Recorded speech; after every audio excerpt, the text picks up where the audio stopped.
Good evening, everyone. I'm delighted to be here. I'm Ravi Sarathy, Professor of Strategy and International Business at Northeastern University in Boston. We have a Center for Family Business, and I have been studying family business for some time now.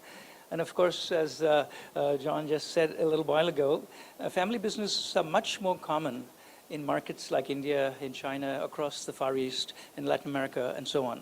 And the reason is that in many of these countries, business couldn't be done without the support of family. Most businessmen, entrepreneurs who started businesses needed families to provide them with capital and the people that they could be trusted. And as a result, today, family businesses are much more common in Asia and in Latin America than they are in the West, in Europe and in North America. Having said that, the difficulty for all family businesses, whether they are in the US or here in India or anywhere else, is it's easy for an entrepreneur, once they've gotten past the initial stumbles, to develop a good business. And it's perhaps possible for them to inspire their sons and their daughters to join them in their business in the second generation. The difficulty arises as we go down the list to the subsequent generations. Their passion for the business may not be the same as that of the founder and of his sons and daughters. So how do you keep a business alive, successful, and at the same time keep the family alive and successful? Because it's one thing to say business, I can make business work, but it's not just about the business, it's also about the family. You don't want the family to fall apart at the expense of business success. So what I'm going to be talking about today is the duality of a family business, that the family business can only be regarded as successful if both the business and the family are doing well. Okay? So those are my key ideas that we're going to be talking about. Okay, so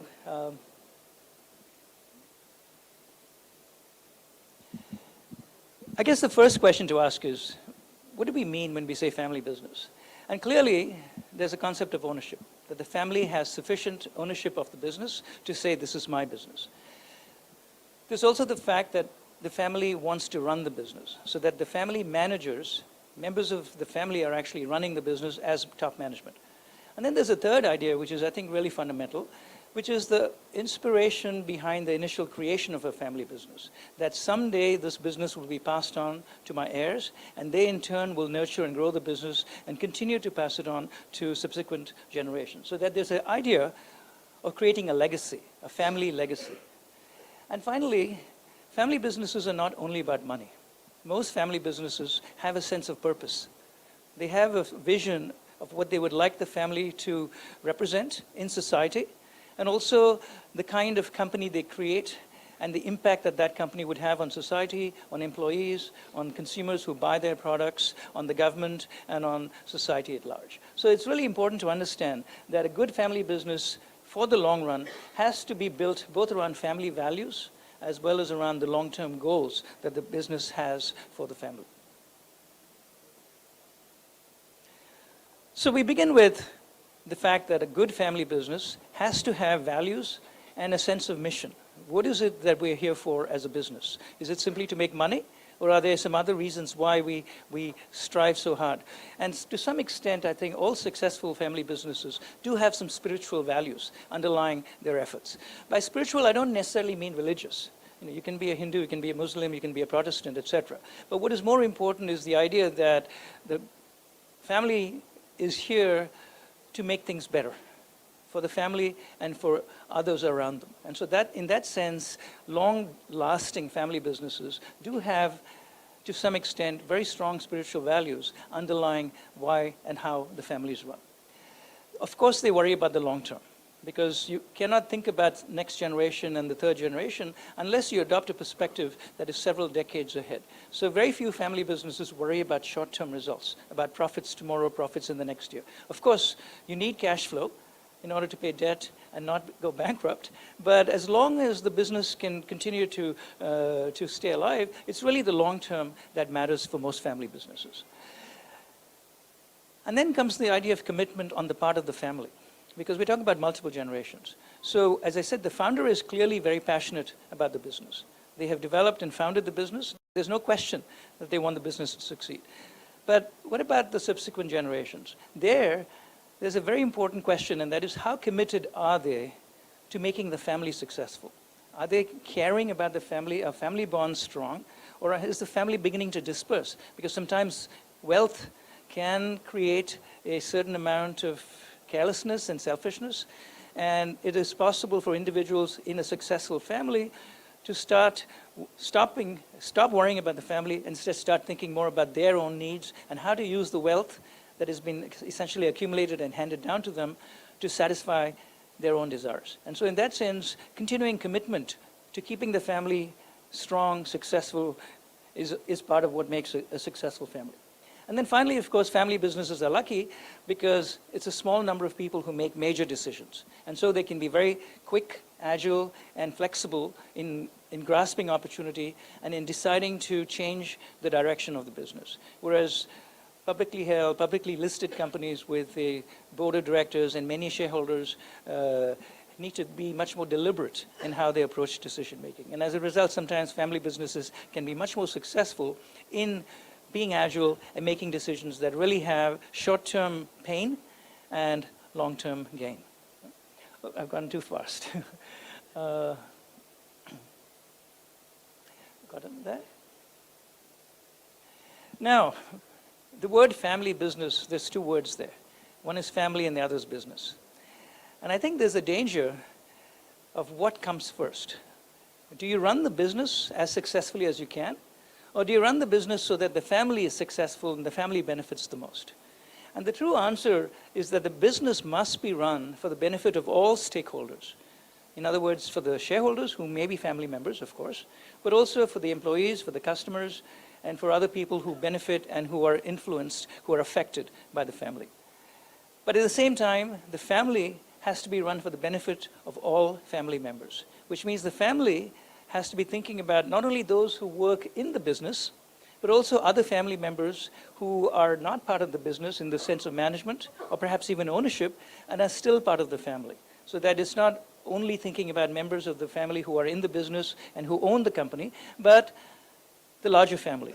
Because ultimately, long-term success of a family comes from everyone in the family doing well and progressing and making the next generation more successful, more happy than they are themselves.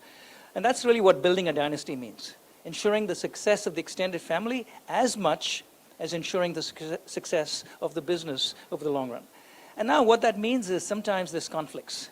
Conflicts between what the family wants and what is good for the business. So that much of what I'm going to be talking about in the next few minutes is managing this conflict between the family and the business. Okay? I'll start off by asking a very simple question. Who is considered part of the family? Right? Every culture has its own definitions of family. And usually in India, we make a very big distinction between family in terms of blood and family in terms of marriage. And particularly because we have still a very high percentage, over 90% I believe, of arranged marriages. We often believe that our daughters, once they are married, are no longer part of the family. They belong to a different family. And so the family business in turn has to make some very difficult decisions about what do we do about in-laws, the husband of my daughter. And similarly, my daughter who's married into another family. Do they still belong to our family and therefore are they still part of our family business? And if not, what is the appropriate way to be fair? And if you're not fair, that's clearly a very major cause for conflict. And as I said, this is a culturally determined issue, but it is common to many cultures. Because I have done work in many other countries, in Brazil, for example, and in Germany, and in Italy. And every one of these countries, this change is beginning to happen. There's a growing realization that it is better to be inclusive, to have a much larger embrace of who we consider family, rather than be very narrow and exclude people simply because of very narrow definitions of who we consider family to be. Now, as I said, this is particularly true when we think about women and gender issues in terms of where does the daughter or the wife fit in, and similarly about in-laws. So those are the two areas in which I think family businesses really need to think very hard about how to make sure that they are included in our family. There's another issue, which is if you have a large family or if you have many siblings, it's not actually a generation, but it's actually half generations, because it's quite possible that the next generation may range from 45 to 20. and yet they're all of the same generation. And as you were saying on the way in here, right, your nephew is significantly older than your own son, and that is not unusual in family businesses, that members of the next generation, there's also a fairly large gap in age, and therefore you need to think about how to include them in terms of their position in life, their cycle, their stage of life, and what are their needs. As people grow, they have different needs, and we need to think about their personal needs as much as we need to think about how can they be good in the business. And then we have to understand that the way we are is shaped very much by what happened to us as children. So within a family, you're all members of a family. You all have brothers and sisters and cousins, nephews and nieces and so on. And you can think back to occasions where there have been conflict between family members. Brothers, for example, fighting. Perceptions about my mother likes my brother more than me. Or my father is not as fair to me as he is to my sister. So these kinds of conflicts that happened when you were 5 years of age, 10 years of age, 15 years of age, these never die. These remain in your memory for a long time. And so when you start a family business and you start thinking about the next generation, those same rivalries and conflicts that existed when they were children still persist today. And these are not going to go away unless you pay attention to them and think very strongly about, is there trust, is there bonds of love and support between these siblings and between these cousins? And if there is not, how can I begin to reduce those conflicts so that the business does not suffer because of these conflicts? Okay? Then, of course, there's the idea of marriage alliances. Many of you probably understand this because you've gone through it yourselves, but many businesses think about daughters and marriage as a way of cementing alliances within the business community with other businesses, so that you have a partner that you can trust as you expand your business, and you have a source of additional human resources, high-level managers to draw on who might become part of your business. And so as you think about family businesses, the kind of alliances that that family makes is going to be very critical in understanding how easy or hard will it be for that family to be able to grow with the requisite amount of human capital.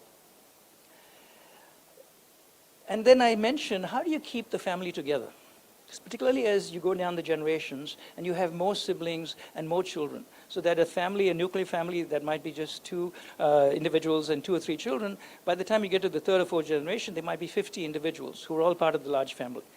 So as they become dispersed in a modern society, they start moving on to colleges and then start living in other cities and develop their own friendships and alliances and so on. How do you still keep them as members of the family? And so what is very important is the idea of trying to cement the understanding that you're part of one family. And so the businesses that I've talked to that have been able to do this well typically insist on family gatherings at least once a year, sometimes 2 or 3 times a year, where they ask members of the family, regardless of where they are, to come and spend 1 or 2 days as a large family, so that you begin to know who your extended family is. Who are the members of your extended family who you might have not have seen for 2 or 3 years. But now the family has begun a cycle of saying, once a year we will have some event, perhaps built around a festival day, where we will all get together, begin to talk about who we are, begin to understand our traditions, where we came from, what are our history, why we should be proud as a family, what is the legacy we have created so far, and as a family, what we want to do going forward. So that families that want to be successful absolutely have to think about cementing this commitment by fostering regular family gatherings, making sure that some of this is done face-to-face. It's nice to have the telephone, it's nice to have video chats, it's nice to have email, but nothing ultimately substitutes for these face-to-face interactions. And families that are successful typically force, if you will, if you want to use that word, force family members to come together and spend some time where they can see each other and talk to each other, have dinner together, maybe play some games and have some fun together.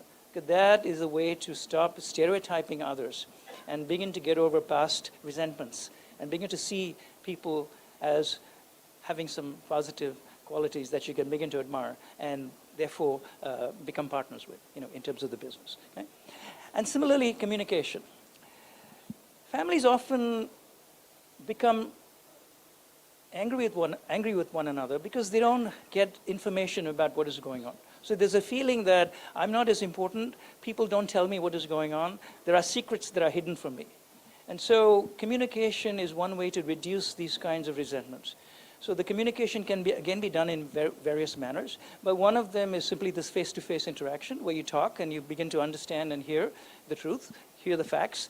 But then you also have other modes of communication. Certainly nowadays there's no dearth of these modes, emails and chats and blogs and various kinds of newsletters that can be sent out. But what I do want to stress is successful family businesses make a very big point of multiple modes of communication and transparency so that information is not hidden, but instead it is shared. So that family members are aware of why this business is important, how it is doing, and how therefore they might be able to contribute to the success of the business.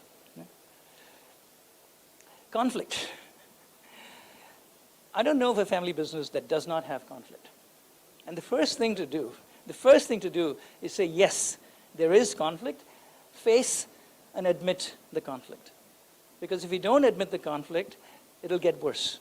So families have to think about how do we provide ways for us to say, we're not getting along. I'm angry with you about this. I believe that you were unfair to me when you made a certain decision. I'm not being given the same privileges as someone else. I'm not being paid as well. I'm not being treated as fairly because of my work performance. So these are underlying causes, but most of the conflict, once you understand the causes, can be resolved through face-to-face discussion and dialogue, perhaps with the help of a mediator. But you have to understand, is the conflict based on the task? That is, you're not doing a job well and that's why I'm angry with you. That's a task-based conflict. Or is it based on relationships? That is, we've always fought as brothers and that has never gone away. And so even though now we're grown up, I still fight with you because I still have those resentments and essentially behaviors that are almost habits, and I can't break them very easily. So is it a relationship-based conflict? Or is the conflict primarily between generations? Because very often, the senior generation is authoritarian and believes that it knows better and that children should obey their parents. And as a result, when you have businesses with multiple generations coming in, 2 or 3 generations, there's always this issue of how much freedom can I get? How seriously will I be taken? When will I be seen as an equal in the business, even though at home I am a son or I'm a grandson? But in the business, I should be treated as a manager with some abilities, with some knowledge, with some performance. And that becomes a very interesting issue, the intergenerational conflict. So each of these can cause problems. Each of these needs to be recognized, and each of these needs to be resolved before it starts getting worse and before people start wanting to break up the business. Okay? Sometimes you need expert counseling, but the beginning, it has to be within the family. The beginning has to be within the family talking to each other. Okay? One of the aspects of managing conflict is fair process. Fair process is simply what the words mean. That if you have a business where you have members of the family, they all need to be treated the same.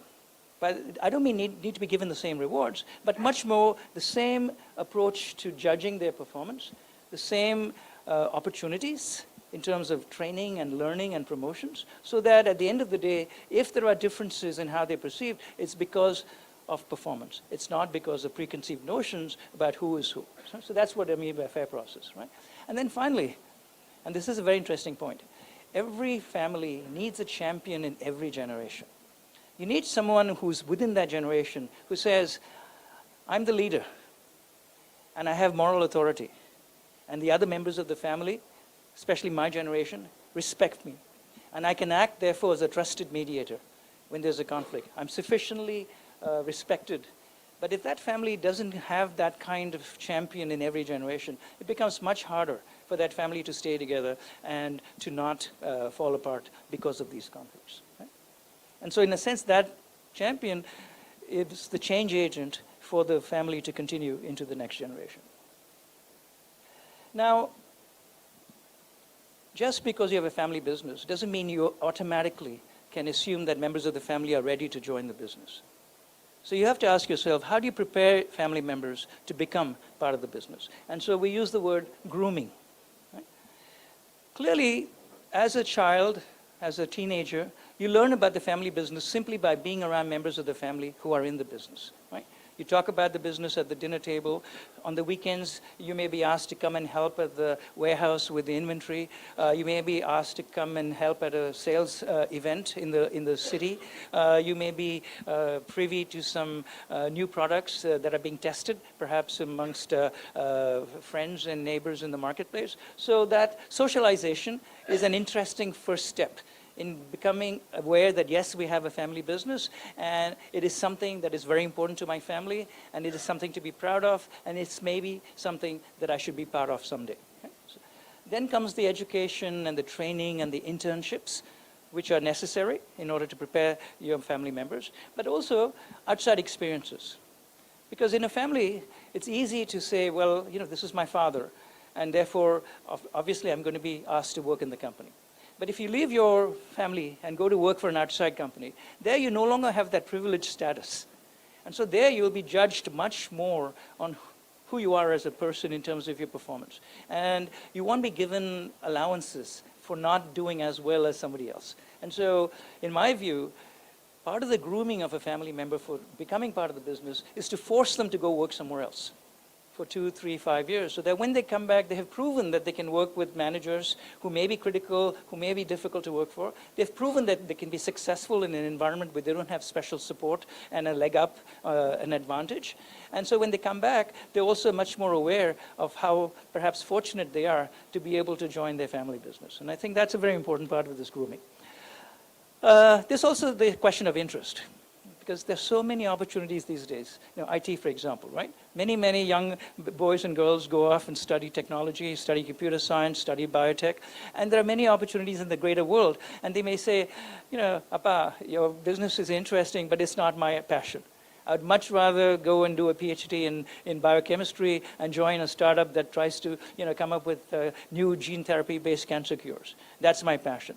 And the question for the family business, of course, is how much freedom will you give your son or your daughter to follow their own interest, rather than say, no, we have a business, you must come back.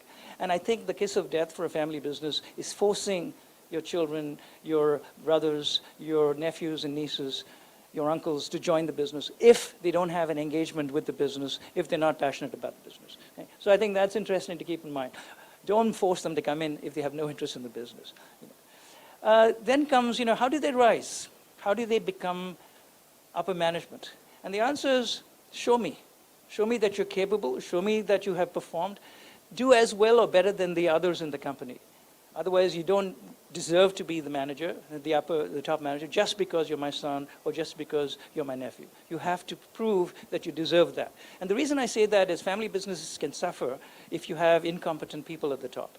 And so it's much worse for the family business to take someone just because they're family and say, I'm going to give you a high position. Even though at home your wife might say, why are you not promoting our son? You know, why are you being so harsh with our daughter? And the answer is, the business and the family are separate. I cannot favor the family in a business setting, right? So that's important. And therefore you need to have meritocratic evaluation, particularly if possible by someone who's not a family member. So that even though your son or daughter may work in the business, ideally someone, their boss, should be someone who's a professional manager who you have hired and over the years you have trusted. So that they can in turn provide a certain amount of guidance and a certain amount of objective evaluation, and then the person can't complain, oh yeah, my father always thinks I'm not good enough and that's why I'm getting a bad evaluation. It's much more that, yes, here's someone who's very objective and you've got criteria for performance, and here's what you've done, and this is why you're not seen in the top 5% or the top 10% of your cohort within the company. And that's, I think, a very important step. Then comes the issue of non-family members. In general, in a family business, there's an assumption that the bias is towards other family members. And so the question becomes, what about non-family? People, and most large companies as they grow, the proportion is going to be maybe 70%, 80% non-family members. The remaining might be family members. So what about all of those people, good people, hardworking people, without whom the business cannot be successful? What is the way to treat them? And the answer is equal treatment. In a business, you have to treat both family and non-family members equally. Otherwise, you're going to have two problems.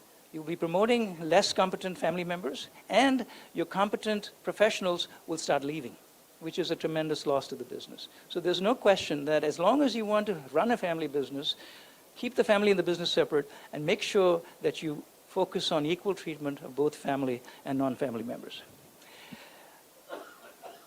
then comes the question of who's allowed to enter the family business. Okay, and I mentioned this earlier in terms of how do you define family? And once you've defined the family to be inclusive, then it's also fairly clear to say, I should allow all of my family members to join the business, whether it's female or male, whether it's an in-law or a relation by blood. Right? Because all of these people ultimately have a stake in making our family successful. And by giving them an opportunity, I expand the pool that I can draw on. Right? And I think the reason why sometimes we make these distinctions is we worry about commitment. We really worry about, can we trust some of these people? Will they really be committed to the family, or will they move off someday to go do something else? And so am I better off by focusing mainly on direct descendants? And I think that is changing nowadays. And perhaps it may have been true 50 or 100 years ago, but I think certainly today's generation, you cannot afford to make those kinds of discriminations. And then, some other ideas.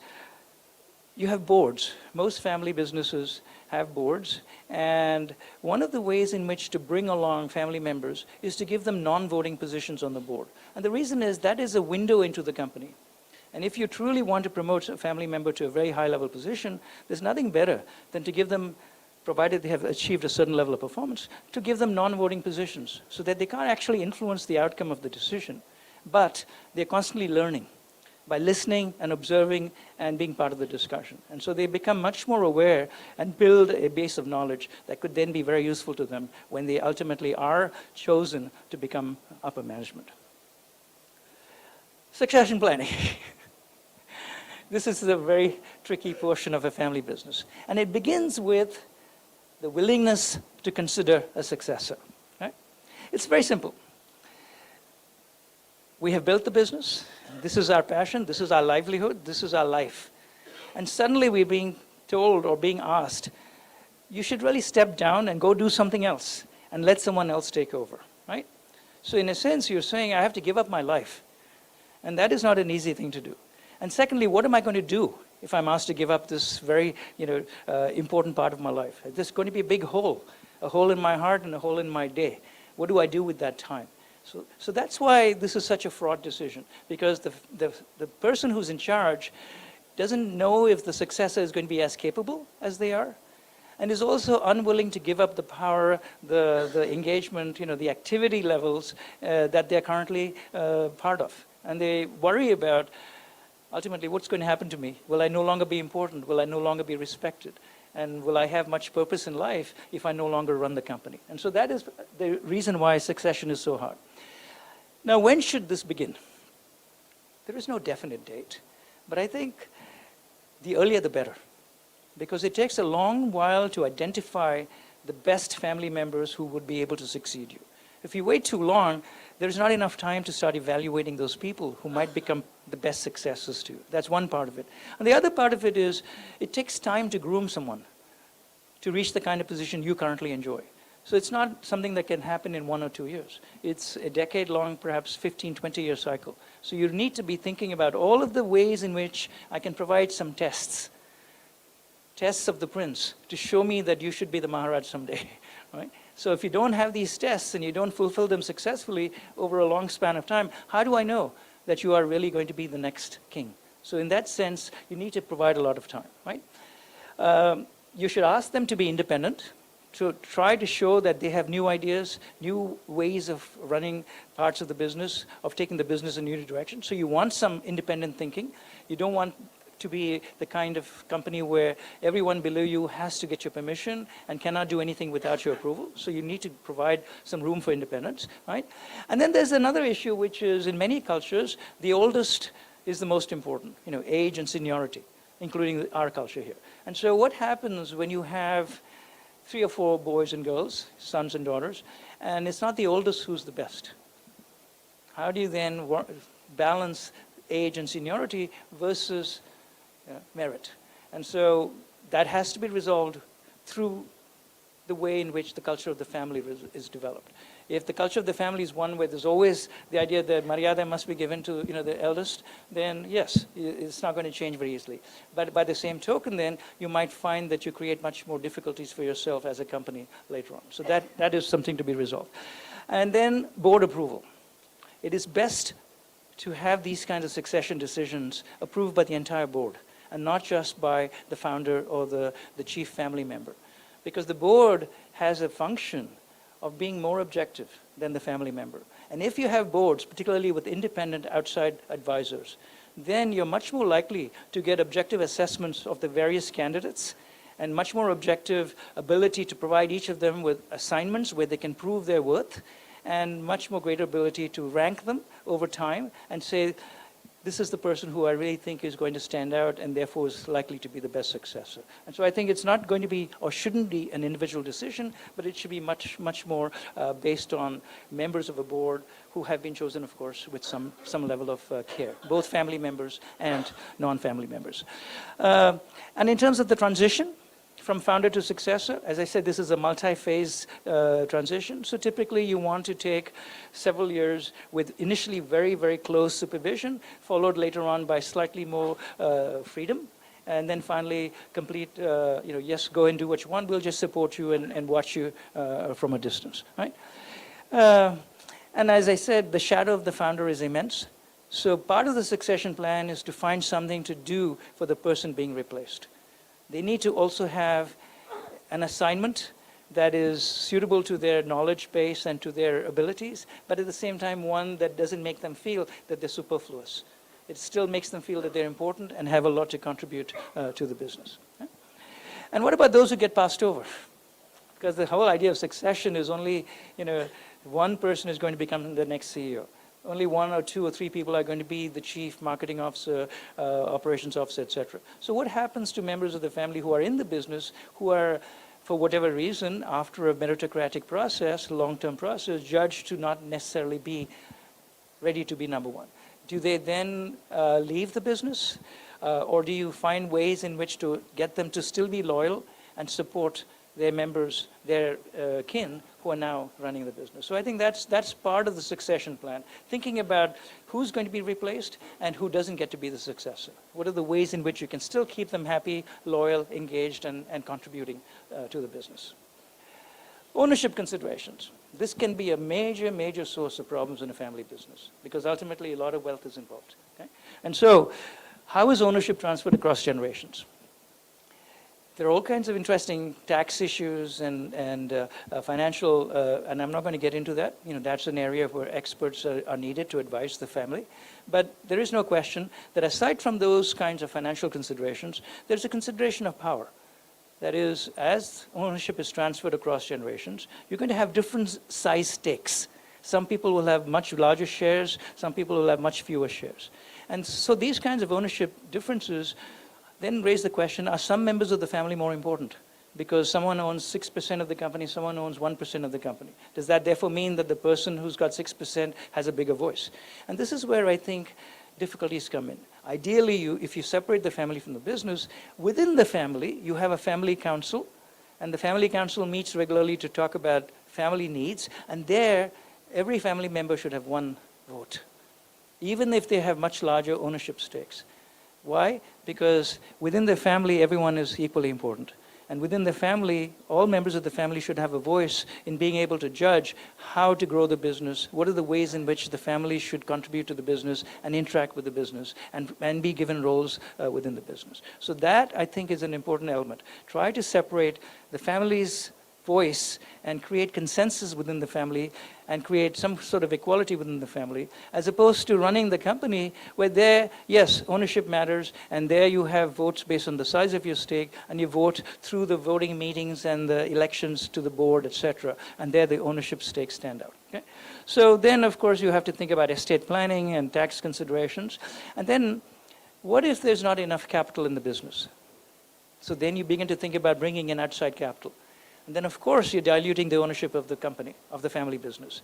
And this can be difficult, because there's a fear that if I let one foot in, it's like the camel in the tent. You let one foot in, and then suddenly the whole tent is taken over by these outsiders. And it's no longer your family business, it belongs to someone else. Okay? And so that's a legitimate fear, but sometimes family businesses cannot grow without some sort of outside capital. And so that's a decision that has to be jointly decided by the family, in the family council, before it is given to the board to start thinking about how should the board make decisions about opening up some of the capital to a foreign investor or to another family that is interested in working with you in the family business. Okay? And so very often, as the generations come down, the family has to think about what kinds of restrictions will I put on the transfer of ownership by family members. If they want to sell, for whatever reason, can they sell to anybody, or is there a restriction that they can only sell to other family members? And why is that important? Again, the more ownership is transferred to outsiders, the less ultimately the family will have the ability to control the business. But then if you do that, there's a question of valuation, because family businesses that are private don't have a way to judge what the true worth of the family business is. And so if somebody says, I have inherited these shares, which were my grandfather's and then my father's, and now I need the money because I want to send my son to America to study, or I want to buy a house, and so please give me some money. There's some fights then that can arise over what is the value of this business. And so you need to have an ability to perhaps annually or biannually have objective evaluation of the family business using traditional finance criteria, so that there's always a value attached to the business. And so people who are wanting to sell may be able to use that valuation which is being developed on a regular basis to say, this is approximately what your business is worth, and therefore this is what your shares would be worth. And then you have to work out ways in which to take cash out of the business to pay them, etc. And so that becomes a bit of financial engineering, but it has to be contemplated if ownership is not to be diluted outside the family. Right? Professionalization. It is again important to think that as a family business grows, you must bring professionals into the firm, right? But if you do that, there's the difficulty, as I mentioned earlier, what is called bifurcation bias among academics who study family business. The tendency of a family business to always favor family members over professionals. If you do that, as I said earlier, you're going to be losing professionals. And so you need to think carefully about how can I retain professionals in order to be able to grow my business. And one answer is to start thinking about ways to allow professionals to share in the profits and the growing wealth of the business without giving them ownership shares. So that many businesses that I know of create these notional shares that have value, so that if you're a professional, you get a bonus, you get a certain number of these notional shares, you stay in the company for 10 years, the value of that shares grows over those 10 years, and then when you leave, you're essentially given the value of the appreciation of the shares as a bonus, as a contribution to the wealth you created for the family, and therefore your legitimate share. And there are many, many schemes like this out there, but what I'm getting at is it's important to try to understand that if professionals are to be retained, and if they're truly valuable to you in terms of increasing the wealth and the value of your business, they should be given an opportunity to share just like a family member. That is the best way to ensure that professionals feel loyal to the family. Okay? And then, as I said, you need to constantly evaluate how you're performing. Typically, you have economic returns, return on capital and growth in sales and the percentage of new products, etc. But it's also useful to think about what is the social purpose? What is the mission of my family? And are there ways in which I'm accomplishing those missions? And so I think measuring and letting the family know about those kinds of developments is useful in keeping the family directed towards the mission. Otherwise, you tend to lose sight of what that mission is about. Okay? Now, this came up a couple of minutes ago in the introduction, that very often family businesses find that the businesses of the forefathers are no longer attractive. They've become commodity-type businesses. Profit margins are falling. You've got more and more competition. Okay? They're cyclical in nature. Perhaps they require too much capital. All of that means that the family must think about discarding certain businesses and moving in new directions. In other words, the founder is entrepreneurial, the second generation may be entrepreneurial, but down the road, will the succeeding generations be as able to think entrepreneurially? And so what we need to do then is think about a portfolio approach to the business. You have a corporate board that controls all of the businesses, but underneath them you have several lines of businesses, each of which is a portfolio member, and each of which has its own board with its own top management.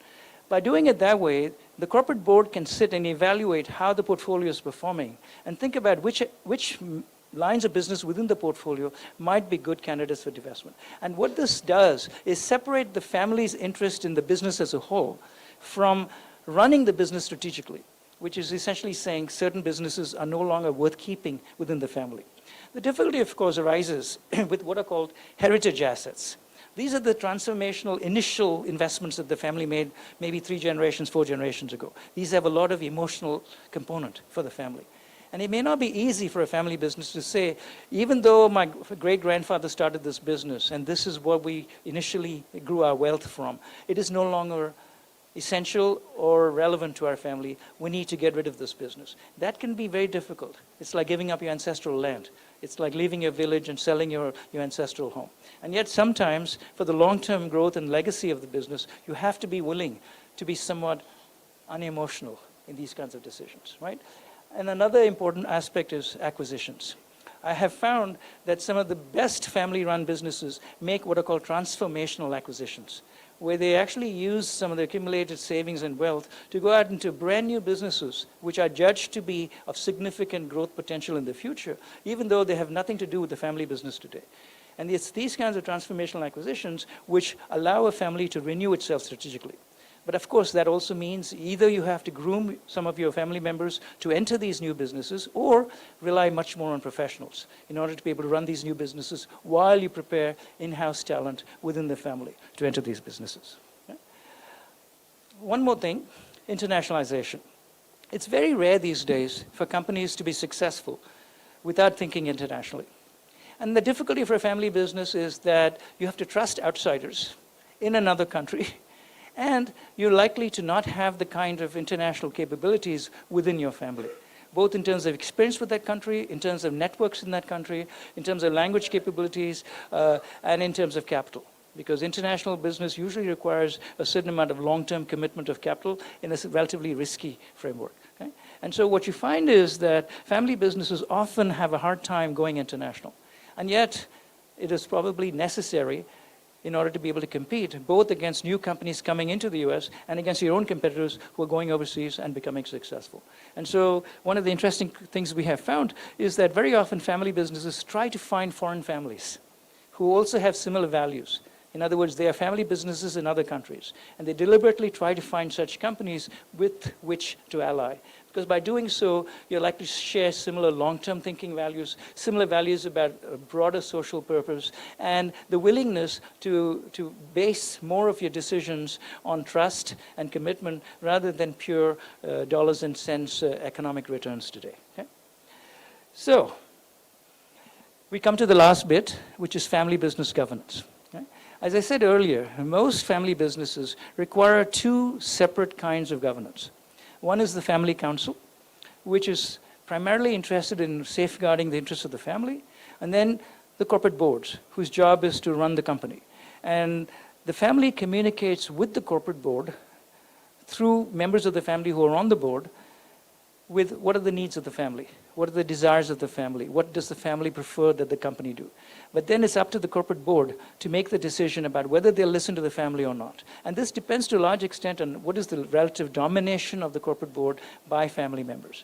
And to the extent that more and more companies are moving to have a majority of outside directors on corporate boards, even within family businesses, you find that it's not going to be always the case, but it's probably for the best for a corporation to think objectively without only thinking about family needs. Okay? And so that's one very important point. As I said, it's important to have outside directors. You may not necessarily seek a majority, though I think that more and more companies are doing that, but it is useful to have at least some members who are outside directors. Very similar to Indian company law, where the size of the company says approximately what should be the balance of internal versus outside directors. Okay? And then it's important to manage conflicts of interest, where you have an owner sitting on the board who's conflicted because do they think about the company first or do they think about family first? And that's why I think majority outsiders is a way of reducing those kinds of conflicts of interest. And then finally, family philanthropy. Most family businesses that are reasonably successful tend to have charitable foundations. And the charitable foundations are a way of fulfilling their social mission. But what is also important, I think, is the charitable foundation is a way of the family to deepen its bonds. Because why are we together as a family? What are the reasons why we take pride in our family? What is the legacy we wish to leave? And one answer is through our philanthropy. We make an impact on society. not only through our products and services in the company, but through philanthropy. So the philanthropy can be a very important method of bonding within the family. And so I think family businesses need to think carefully about how to engage members of the family in these philanthropic endeavors, not only within the family. The last point is the family constitution. This is very much a buzzword. I think in the last 5 years, there's been a huge surge of families in the US, in India, in Brazil, in China, forming family constitutions, hiring experts, spending many months.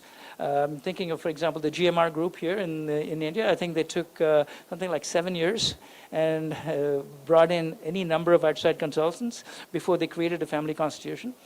And the heart of a family constitution is guidance to the subsequent generations. It's not so much for the people already in the business today, because they already know how they're running the business, what their values are, what they hope to achieve with the family business. It's really more that 30 years from now, my grandchildren will be joining the business, some of them who are not even born today. They need to understand why we are together as a family and why we have a business today. And so the family constitution is a way to pass on today what the family thinks is important, provided there are ways in which the next generation can sit down and rethink the Constitution and perhaps change it to changing environmental needs and to changing family needs. Okay? I've talked for a while, and I've talked perhaps rather fast. I've tried to cover a lot of ground. I hope it's been provocative and perhaps useful. Thank you very much.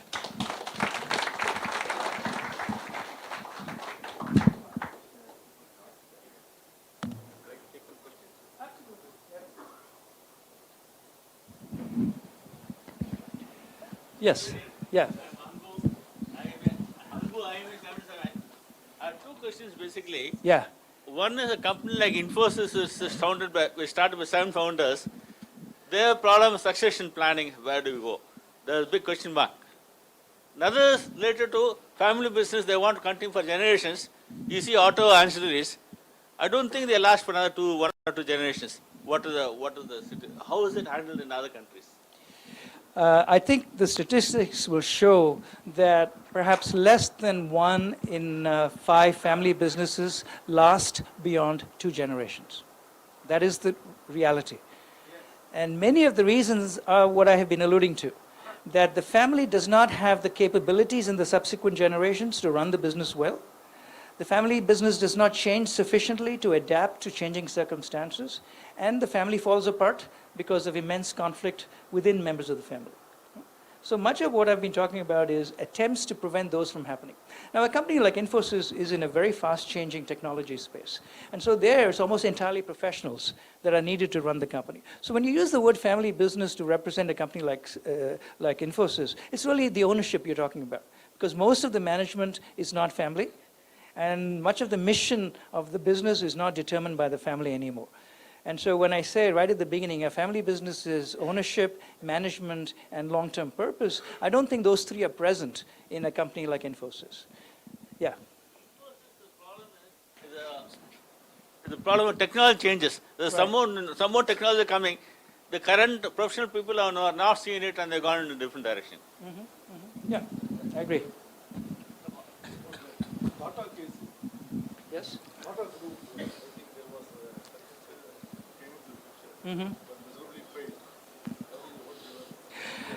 Okay, I'm not sure if I would agree with you that Mystery, right? That Mystery failed miserably. And I'll explain why. The Tata Group has always had a philosophy that once we start something, we'll stay with it, regardless of how well it performs.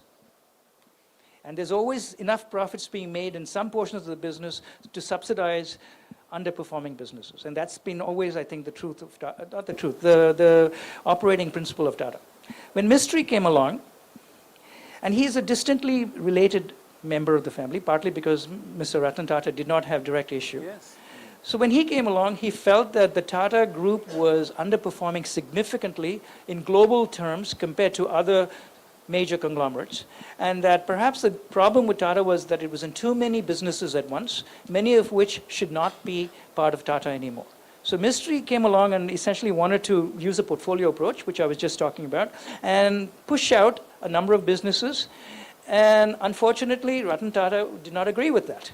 And through the Tata Trust, he controlled sufficient ownership so that he was able to influence the board and say, Mistry is not the right person. So as I said, I would tend to question whether Mistry failed or whether it was more that the significant ownership of Mr. Tata and his social mission, which was let's keep these businesses alive because they provide jobs and are important for India. So he had a very important patriotic desire underlying many of these businesses, trumped, to use the word, what Mr. Mistry felt, which was let's treat each business as a purely economic enterprise. So they were very different objectives. No, that means that was not taught to Mistry because he was groomed. Yes. Yeah, it is possible that while Mistry was being groomed, he did not come out in opposition to the principles of Mr. Ratan Tata, but when he finally took over, he thought that he had the freedom and the authority to change. And I'm not saying that he was wrong, because I think if you look ahead another 100 years, maybe the Tata Group will be much stronger if Mr. Mistry's prescriptions are followed to some extent. So I'm not totally convinced that the Tata Group will continue as strong as it has been in the previous 100 years, because there are some of these businesses that are in fact dragging down the broader conglomerate. Good evening, sir. It's an excellent message you have given. I have a business, say, last 4 decades plus. But my experience, whatever steps you have mentioned, every step when it is practically introduced, it will be very complicated now in the present Indian system. Okay, that is one. Then second, because it is a first generation or second generation business in India, and that passion and whatever the hard work the founder has taken, when it is transferred, that passion won't be there with the second or third generations. So with the result, the business will fail. And third, I request you to add one more message, that best thing is to sell outright and divide the profit so that everybody is in peace. Okay. Already said that, evaluate. Already evaluate and keep the values. Anybody wants to plug out, you will give your value. Good evening, Professor, and thanks for this wonderful speech and presentation. I have a doubt, and in current scenario, because when I was seeing this Hiranandani case and other major case on family disputes, especially when it comes to business, do you think law of India, we have adequate laws to, when a dispute arises, are we having adequate laws and implementation to settle down the disputes quickly? Okay, the question that was asked is, when conflicts arise, disputes arise within the family, are India's current legal system and the laws that pertain to commercial law and business law adequate? I would begin by saying that if the family conflict is now a matter of legal lawsuits, then it may be a bit late to think about long-term family continuity, because what is likely to happen is either mediation or a legal decision, both of which are likely to result in some kind of partition. And so, first question is, why was it taken to the point where it had to go to a court of law? Because much of what I've been saying is the conflicts should be resolved much earlier, and there should be avenues for members of the family to talk to each other, perhaps with a mediator, so that the sources of conflict become apparent, and there are ways to address it before it becomes that serious. In case of failure, suppose we can't address, goes to court. Yeah. In that case, do you think so? Legal. I'm not sufficiently experienced with Indian law to say that is the case, but I have anecdotal evidence that, unfortunately, the legal system is far slower than the pace of litigation. So perhaps you have a point there. Professor, very good exposition. I have had the experience of serving on the boards of family-managed companies as independent director for 35 years. I've had bad experiences. I've got very good experiences. I have a couple of questions, a couple of issues to address on that. How does a family kind of prevent the family disputes from spilling over to the board? Because that is the worst thing that can happen. It taxes the independent director, and it can seriously undermine the effectiveness of the board. The second point is this experiment which you were mentioning. I was aware of the work that was done at GMR, the work that was done in terms of family council. But my subsequent update is that if it is not disbanded, I think it has lost its effectiveness within the group. Now, it may be due to the cultural issues in India. It's a different, as you said, cultural hue, and you need to take that into account. But we need a mechanism. There's no doubt about it. The Companies Act in India does not talk about a mechanism for ensuring that the family differences don't spill over to the board. Even in Tata Sons' case, it did spill over to the board, and the board got vertically split. Okay. Now it happened there also. Now we need a mechanism by which we don't let this split spill over to the board. What would be your suggestion on that? Well, as I said, the ideal situation would be to have a family council that speaks with one voice, so that the disputes are handled within the family council, and a consensus is reached in the council, and then that consensus is conveyed to the board. That's one approach. The second is that the members of the family that are on the board, if they represent different branches of the family, then it is much more likely that what you're saying will happen. Because it is possible that different branches of the family have a certain amount of rivalry or jealousy, and therefore feel that their share is being, to some extent, jeopardized by a different branch. But again, if in fact you reach the situation where there are branches of the family disputing each other, then it is somewhat late in the game. Thirdly, if you have a majority of independent directors, then even if the family members wish to implement some decisions which are not in the best interest of the corporation, those independent directors may be able to prevent that from happening. Okay? But that, right. Okay. Fine. But remember again, family businesses are universal. And one of the things that is good for family businesses to do is to try to stay in touch with other family businesses, not just within your city, but across the country and perhaps even outside. There are a number of forums that are available for family business members to meet and to talk about what are some of the mutual difficulties and common problems that arise. And I think sometimes that can be very salutary.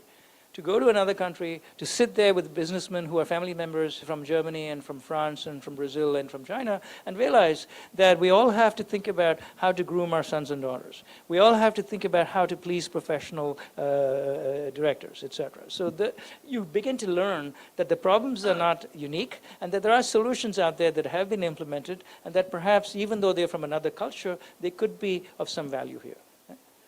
But fundamentally, you have to keep learning and trying to keep the family together. Otherwise, the purpose of a family business is to some extent lost. I've got two questions. The first one, during a succession, is it possible that, I have a feeling that most of the disputes is also because of two different cliques being formed. One owing their allegiance to the former and the another to the later. Okay, so is there, did you see any such thing that in the management, senior management and in the lower management, where people are actually flaring up the disputes in the family? Okay, this is one. Second one is, do you think family stranglehold in Indian business, the family business stranglehold in Indian business is good for the country? Okay, let me tackle the second question first. You asked whether the domination of Indian business by family businesses is good or bad for the economy and for the growth of the country. I don't think it's the family per se that is good or bad. It's much more how well is the company run? Because ultimately for the growth of an economy, what you need is companies that are using resources effectively and are able to change their strategy to accompany the way the environment and the technology is changing. So whether you're a family business or not, what really matters is efficiency of capital use and strategic direction. I suspect that a well-run family business is much more able to do both, simply because they have that long-term vision, and so they're able to say, this will work out if we're prepared to go through a trough for a period. And secondly, it's only 3 or 4 or half a dozen people who have to say yes. Whereas in a big corporation, there are many factions that you were already alluding to earlier. So the decision making is much slower. There's a greater fear of what the market, in terms of the share price, will do to the company. And so sometimes there's a slightly more timid approach to strategic redirection. So that was my thought on that. As far as the cliques go, I think that is a matter of how much the company has prepared professionalization, because the cliques are usually groups of professionals siding with one family member or the other, right? And so if that professionalization has happened in a way that the fortunes of a professional are tied to his or her evaluation by a certain family member, then yes, cliques can form, right? So it's very much of why is the clique being formed? The answer is the reward structure is such that if I don't belong to a clique, I won't get rewarded. So therein lies the problem. You've got to fix that if you're going to resolve the problem of these cliques affecting the future of the family. Okay? Is the family management more risk-averse than the individual entrepreneur? I would say, yeah. I've heard entrepreneurs say, look, it's not my money, I will take it. But a whole family's wealth is involved. So I can't take it. Yeah, I think you have a very good point, which is subsequent generations tend to be risk-averse because more wealth is at stake. And the answer to that is two things. One is education, so that they begin to understand, perhaps by going and doing programs in business and economics, that companies that do not change usually fail. Because you have to change if you want to continue to stay. All strategy is about fitting the environment. So if the environment has changed dramatically and you haven't changed, you no longer are in sync with the environment, you're likely to fail. So you need that education. And then the second is, if you're successful, you create a rainy day fund, a venture capital fund, so that the whole point is subsequent generations are given the opportunity to take portions of this risk capital that has been set aside and experiment, just like a VC. A VC provides investments in 10 or 20 or 30 companies with the certainty that 20 of those are going to fail, maybe 25. But all that matters is the 3 or 4 hits. So in the same way, in a family business, for the long term, you need to create a rainy day venture capital fund. And as the newer generation, the younger generation with new education and new passion comes in, give them the chance and say, we would want you to experiment, come back with some new ideas, here's some money. And we understand that some of this is going to be a complete write-off. That's fine with us, because unless you try, you're not going to succeed. Yeah? Yeah. Is the size of the enterprise and the success of continuation of the family business inversely proportional? And what I mean is, the larger the size of the enterprise, the lower is the probability of the continuation of the family. I think you have a good point, especially as you go into the 4th and 5th and 6th generations. It's a simple matter of arithmetic. You start off with 2, 4, 6, and you end up with a couple of hundred people who are all part of the extended family. So every one of them has a relatively small stake if ownership has been distributed from each generation to the next, right? So you begin to have a number of people who are so remotely connected to the business that they feel that the better thing to do is to have a family holding company and pool the shares together and then run the company professionally and let the family receive dividends and enjoy the appreciation, and then let the family office take some of the money and make it available to individual family members to do what they want with it. Right? And that, for example, there's a very large cement company, one of the world's largest, Holderbank, okay, that's based in Switzerland. They recently merged with Lafarge, and that's how they managed it, because they're now in their 5th generation. It's too big a company, I think over 10,000 employees. And the few family members, even if they're only 200, just do not have the interest in cement and the ability to manage it effectively. So the feeling is, we will separate the management completely from the ownership. And therefore, it's no longer a family business, because the ownership is separate and the management is separate. But they still have the ownership stake, so they sit on the boards and make decisions that might affect the family. But the family, at the same time, is diversifying. They're saying, we don't want to put all our family wealth in just one industry, cement, so we're going to take more and more of the funds and make it available to the family office and the family members to invest in a variety of situations. And that's where a lot of interesting developments are happening. You know, how do you advise family offices to manage wealth, which is quite a different decision from how do you manage a family-run business. So they're two quite different directions that families are going in. Namaste, sir. Namaste. Last question. According to you, any good case study you have come across who have gone through all this turmoil and have succeeded till now? Any company? Oh, there's a society called the Henochian Society. Henochian Society. You can look it up online. It is consisting of family businesses that have survived for at least, I think, 200 years. Okay? So if you go to that Henokian Society, you will find lots of case studies of this. Some of them are Japanese companies, some of them are European companies, there are some American companies. And so there are case studies of companies that have gone through 5, 6, 7 generations. In your knowledge, which you like the most, who have come across all this turmoil and are successful today? Some names? No, any Let's see. There's a company in the US called Huber, Huber, J.D. Huber, that makes engineered materials. So it's mostly B2B type of businesses. And they're right now in their 6th generation. And they are probably around $4 billion in sales. Huh? Wrigley's is another one. That's right. Mars. Mars is they make candy and they make pet food and they're getting into veterinary services. And I think they have some other businesses, but they have been around for a long time. An example that the Koch brothers, K-O-C-H, very right-wing entrepreneurs who are big supporters of President Trump, but they are very successful as a business.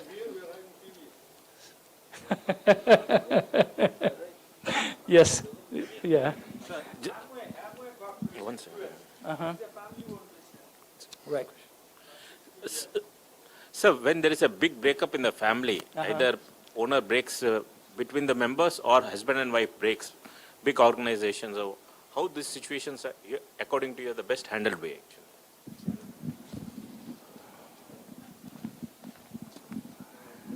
It's hard to know because when the breakup happens, the partition, what has happened, I do know this, there are stories where breakups happen and then the 2 or 3 branches that result from the breakup each continue to go on becoming successful branches. For example, there's branches in the US and branches, say, in Europe, because the US history is one of mostly European migration till recently. So many of the old line companies that were established in the 1800s and early 1900s, which have in fact moved on in those directions. See, here's the point. In many parts of the world, family is not as important, and so it's much less of a worry to break up a family and to say, well, we were 3 brothers, and so what? We can now go off, and I never have to see you again, and there's nothing wrong with that. I think here in India, we don't have that attitude. Family is considered much more important, so there's a greater emphasis on trying to keep long-term, even if you don't like your brother very much, there's still the idea that we're brothers and we should try to be somewhat amicable in our relationships. So I think some of this, what you're referring to, is partly a cultural phenomenon. That is much more likely in cultures where family, beyond the nuclear family, is not seen as being all that important. So then you say, so what if we break up because our nuclear family is still viable, right? So.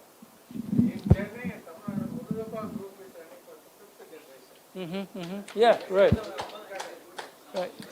So in Indian security law, when companies go public, the securities regulator here mandates that there should be a promoter group. And nowhere in any Indian law is the word promoter defined. I mean, now I think there's some attempt to do it. Is there any such, this is done to identify culpability and including criminal responsibility and so on, particularly for family-owned business. For MNCs, the primary MNC company is named as the promoter by default.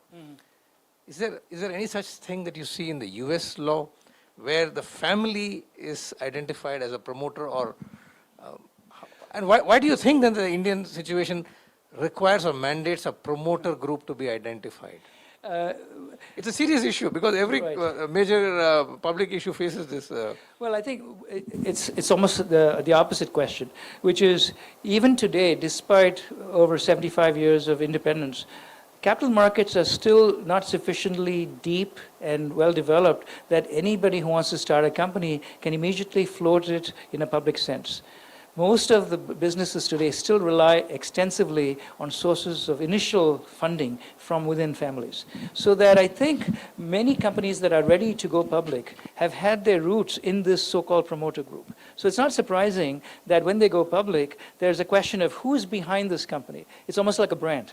You want to know a little bit about the family and its history so that the public who's then going to invest in this IPO can say, I trust this promoter. It is likely that therefore this company is going to be well run. Right? So I think that's one part of it. The second part of it is, again, going back to the investment banking. In the US, we have syndicates of, say, 5 or 6 or 8 investment banks who back a new IPO, underwrite it, and provide a floor for the share price for the first 90 days. So the quality of the syndicate becomes a substitute for perhaps the promoter image in the US. So as I said, the capital markets become more sophisticated and well developed in India, you will have less need for this promoter. Okay? There are still many companies in the US that are public where the founder still has controlling stakes in the company. And by the way, in the US, you make these distinctions between voting and you have Class A and Class B shares. So that Google or Facebook, the ownership is small in terms of total capital, but the voting control is still with the founders because they have the Class B 10 or supermajority voting, right? So I think here, the promoters are the ones who still control to some extent the ownership and management of the company. And that is almost like a private equity situation. You're investing in a private equity situation, hoping that the promoters will protect the interests of the minority shareholders. That would be my take on it. Yeah. Thank you so much. I think we come to the end of the session. Ladies and gentlemen, a big round of applause to Dr. Sarathy for sharing an excellent insight. I think it's so clear, and he has also kindly agreed because I thought we must, whatever he spoke today, we have to put it across as an article. We'll do the transcript, make sure that many people really understand. What he spoke is not only relevant to the family business, it's also relevant to the family. Most of the issues are happening today. Husband and wife will say, what is the guy is on return on investment? But one thing which you are not really covered, which we really keenly cover in India, is the family business and politics, actually, sir. Which, That's a different dynasty. yes, dynasty, yes. Thanks so much. It's a pleasure having you. I think I know how busy you were and spent some time with us, and we really enjoyed having you with us. May I request our chairman to please present a memento. May I request Mr. John to please join us. And also Mr. Madhavan, you can come and join us on this occasion for a nice picture. Please come.